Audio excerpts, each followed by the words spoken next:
Debt is going to become an issue, right? Where are you on all of this? If it were true that we could always just print up money and give it to people, why wouldn't we do it all the time? No, there are economic ramifications to doing this. We've accumulated, nearly $4 trillion, maybe $5 trillion in debt in 1 year. Some of us remember when we were unhappy with George W. Bush accumulating $5 trillion in 8 years. Now we're doing $5 trillion in 1 year. No, there's a great danger to having so much debt added at one time. It makes no economic sense. The other thing is what's killing the economy, and what killed the economy was government shutting it down. Largely Democratic governors. If you give them money, they will keep it closed. So you can't, if you want an incentive to open, you have to tell the Democratic governors, guess what, no free money, and then they'll have to open the economy, and that's what has to happen. Well, that's what Joe Biden said the other day when asked. He said, look, I'm going to look at the science. I would shut it all down. I mean, there are people and businesses that have lost their livelihoods. Are they going to get it back? There are many industries, in fact, Senator, that won't make it out of this. I think that's true, but blame that on the people who shut your government down, not on those of us who said we shouldn't have done it. Here's the interesting thing when you look at the science. The left says, look at the science. Well, here's the science on the mortality of this virus. In the United States, we now have a per capita mortality that exceeds Sweden. Sweden did very little of anything, and they wound up with about the same mortality as us. So it could be that all of the government shutdown did nothing to stop the virus. We got the virus anyway. Look at New York. New York has had incredible government intervention in their economy. They're still closed in many ways, and New York had 3 times higher death rate than any place in the world.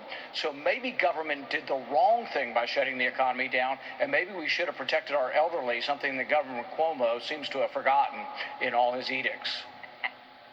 Well, you're right, and many of the critics of the president and yours on the left continue to fail to disavow the unrest in our cities. You dealt with this firsthand. I'm talking about the damage from riots and looting across America following the death of George Floyd, reportedly estimated to be the costliest in insurance history, between $1 billion and $2 billion. Senator, when you were there at the White House and you were with your wife and these rioters and anarchists coming right in your face, can you tell us about what was going through your mind and what happened that day?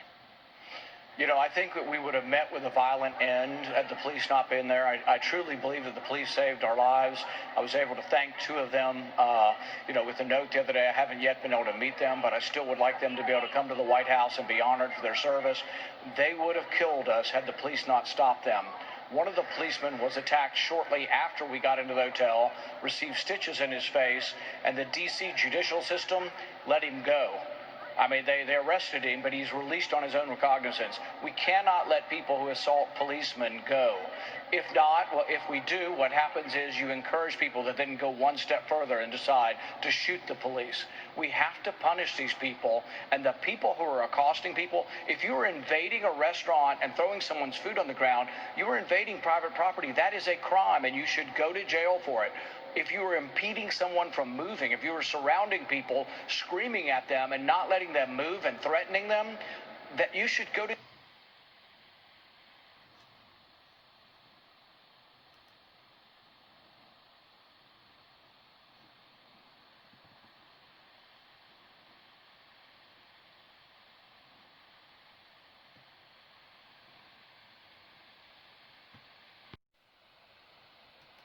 jail for that.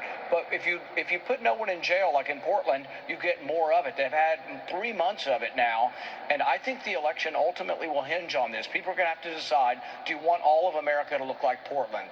And I think people are going to say, no, we don't. We want law and order. We don't want to defund the police.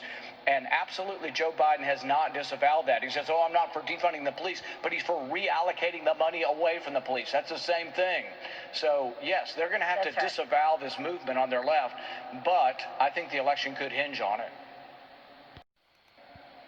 Well, Senator, I've got to thank you for the courage that you've shown. I mean, you are a sitting senator, and what you have had to deal with from your neighbor to now getting accosted with your wife, and really, thank you for your strength and your courage.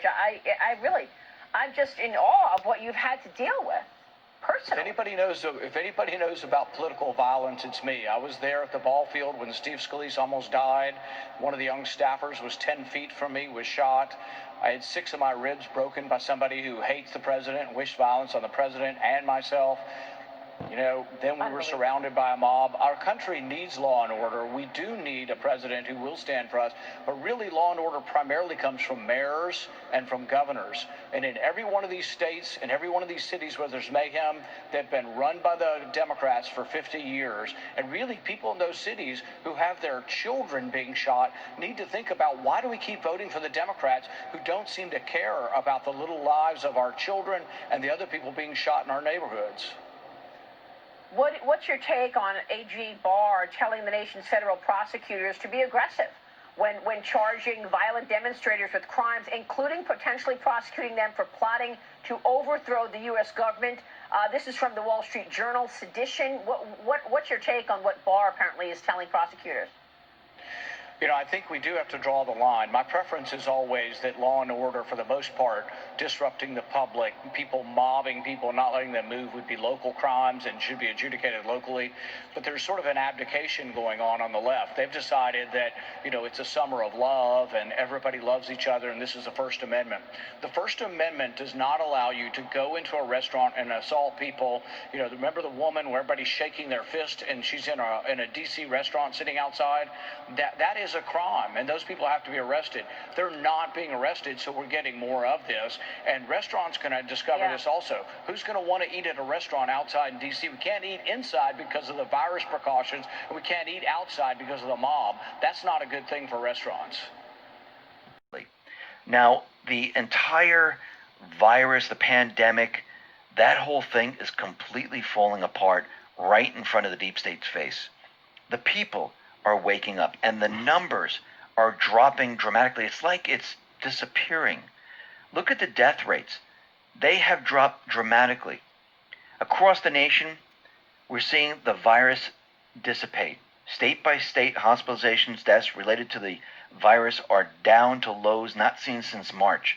In Florida, for example, the number of deaths are falling. This is Jennifer Cabrera. She tweeted this out. Florida reported 152 deaths today, Tuesday, and Wednesday are catch-up days. Changes are reported on 58 different states going back to June 10th.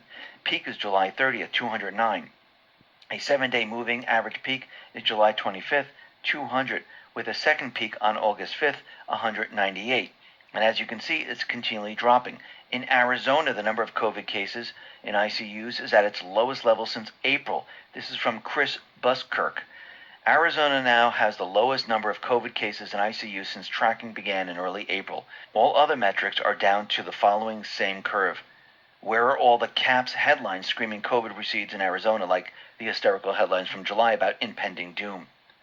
Bear in mind that schools have been in session for about a month, some in person, and the 3 state universities had their 10 of thousands of students on campus for the same amount of time, yet all numbers continue to decline. And that is what we are seeing across the country. Across the nation, it's just rapidly disappearing very, very quickly. And what's very interesting is that we're finding out more information about what certain governors and mayors have done, just like the governors in California, Pennsylvania, New York, where they pushed people into the nursing homes and exposed them to COVID and they died. Now we're seeing mayors, they colluded with the health departments to hide the numbers. This is coming from Nashville. Nashville's mayor's office, they colluded with Nashville Health Department to hide actual COVID-19 numbers from the city because the numbers were too low. They wanted to hide this from the citizens. There's an email that was sent by the mayor's senior advisor to health department officials on June 30th, 2020. They hid the low numbers from their constituents. And the email says this isn't going to be publicly released, right? Well, what they were doing is they didn't want people to know that you can go to a restaurant, you can go to a bar, you can go to all these places because it's safe. But they wanted to keep the businesses closed. Why? Because they were instructed to. Why would a mayor hurt its own community unless someone else above them told them this is what you must do? And now this is all coming out. I think in the end, when all this comes out, people are going to start to realize what these individuals have done, and it's going to be a complete and utter nightmare. And not just with keeping businesses shut down, making people wear masks. And the people, they're waking up now. This is from Blueprint Q. In addition to common sense, our COVID-19 research proves that CDC proved in 2018 that masks we are wearing do not filter viruses. A 2014 mask study published in the BMJ proved cloth masks increased infection. This is what it says.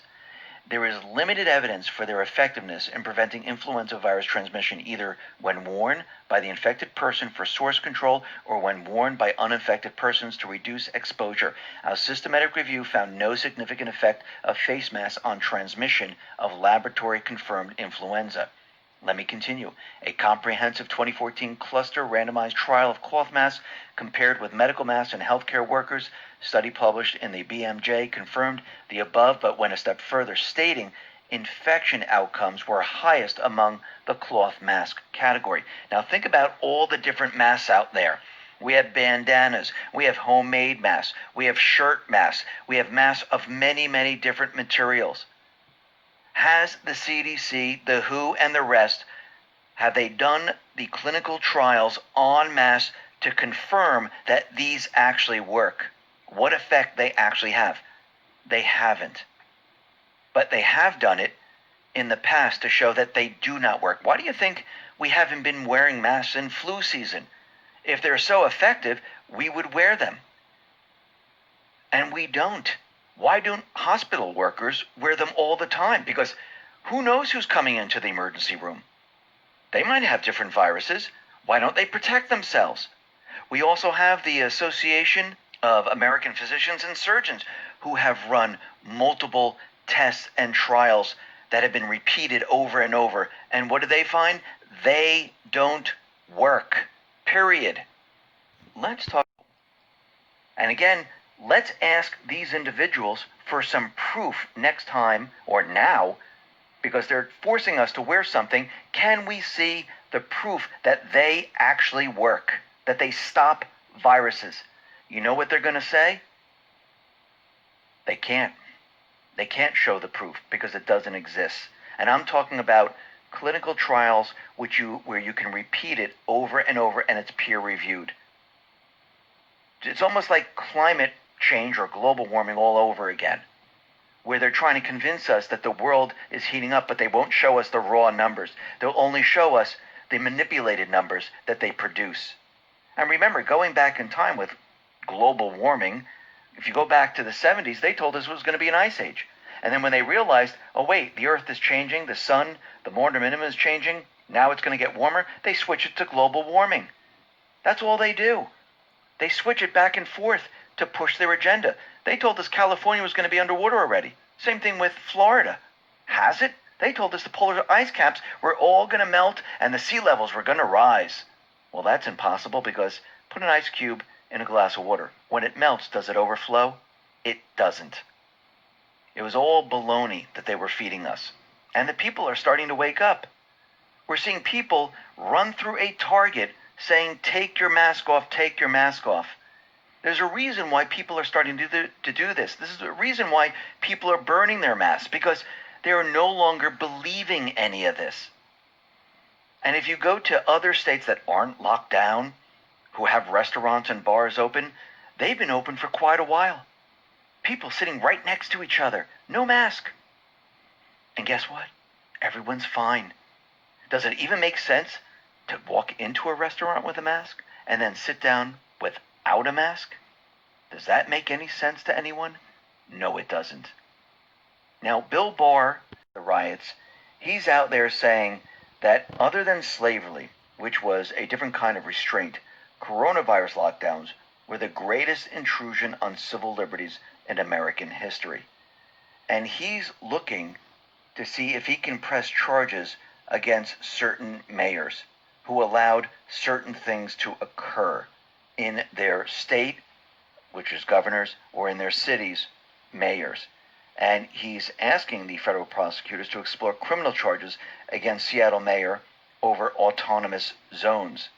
And that mayor is Seattle Mayor Jenny Durkan. Now, of course, she's lashing out, saying this is ridiculous, but let's see what he turns up, because why was this allowed to happen? Actually, in all these cities, why were the police told to stand down? Now, what's very interesting is now Speaker Pelosi, she is coming out because she looked at the poll numbers and she's been instructed to now go against the rioting because they pretended there was no rioting. Now the people, they're realizing the majority of the people have been watching this and now they're nervous. So 4 months later, she's coming out and she's saying that we should not allow the looting, the starting of fires, or rioting. They should be prosecuted. It's a little too late now because everyone remembers Nadler, you, and the rest saying these are all peaceful. We don't see anything happening. There's no looting. There's no rioting. There's no fires. There's nothing. And now people are starting to realize it. And what's very interesting is since the start of all this, Black Lives Matter, their support, it has been dropping like a rock. I wonder if it's because people are starting to find out who's really behind Black Lives Matter. Remember, the group behind the riots and everything that we're seeing right now, they are an organization of trained, committed Marxists. The co-founder of Black Lives Matter, Patrisse Cullors, admitted in an interview last week that she is a trained Marxist and the goal of the movement is the removal of Trump. She also admitted the goal is to destroy freedom. What does this have to do with Black Lives Matter? Paul Sperry tweeted this out, and this was back in June 20th of 2020. Black Lives Matter co-founder Patrisse Cullors, father and brother were in and out of jail, and she developed a deep resentment for the police. Then she was trained in street agitation tactics by one of Obama's co-author Bill Ayers' fellow Weather Underground terrorists. Another leader of Black Lives Matter, Opal Tometi, traveled to Venezuela to cozy up to Nicolas Maduro. And now, a third reported leader of Black Lives Matter, Alicia Garza, came out as a stone-cold Marxist in a mostly ignored video from September 2017, over 2 years ago. In the video, she talks about how no force in the world causes more misery than capitalism. So what do we see here? We see that this is part of Soros' plan. This is what he's been doing all along. This is the 16-year plan. And what's very interesting is on Fox News, and Newt Gingrich was being interviewed, he mentioned Soros, that he was behind this, and the Fox News reporters, they flipped out. I mean, it was just silence. And they said, we don't want to talk about Soros. Of course not. Not when he's behind everything, and he's calling the shots. You better not speak about Soros, but we know what he's been doing all along. Let's get into some posts. This is post